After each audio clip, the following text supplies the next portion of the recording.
প্রিয় বন্ধুরা, আসসালামু আলাইকুম। এক মাস রোজা রাখার পর ঈদের দিন পাকস্থলী হঠাৎ ভারী খাবারের চাপ নিতে পারে না, তাই অল্প পরিমাণে ঘন ঘন খান এবং সহজপাচ্য খাবার বেছে নিন।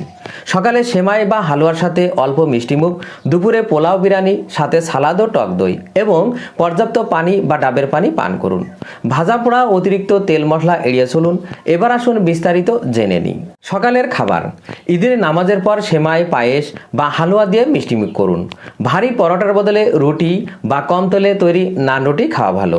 দুপুরের খাবার: পোলাও, বিরিয়ানি বা খিচুড়ির সাথে মুরগির রোস্ট বা কাবাব খেতে পারেন, তবে সাথে শসা, টমেটো, লেবুর সালাদ ও টক দই রাখুন, যা হজমে সাহায্য করে।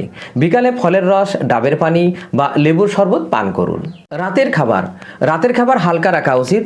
চাইলে শুধু স্যুপ বা দই চিড়া খেতে পারেন। এবার আসুন কিছু সতর্কবার্তা জেনে নিই।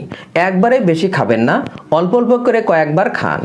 তেল, চর্বিযুক্ত খাবার, কোল্ড ড্রিঙ্কস এবং ডিপ ফ্রাই করা খাবার এড়িয়ে চলুন। শরীরে পানি শূন্যতা রোধে প্রচুর পানি পান করুন। আর যাদের আইবিএস বা হজমের সমস্যা আছে, তারা দুধের তৈরি খাবার যেমন সেমাই, পায়েস এড়িয়ে ল্যাকটোজ ফ্রি খাবার খেতে পারেন। তো বন্ধুরা, আজ এ পর্যন্তই। ভিডিওটি শেয়ার করবেন। সবাইকে ধন্যবাদ। আল্লাহ হাফেজ।